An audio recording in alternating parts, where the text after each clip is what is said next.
Hi there guys, in this video I'll show you how to link Twitter with Facebook. First you need to go on your Facebook and then you should go on your profile, scroll down and take a look on edit profile.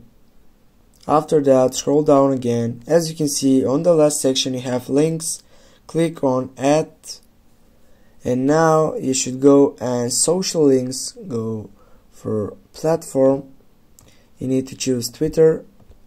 Type your username, for example.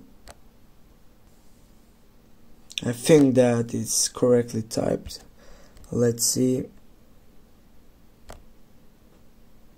Yeah.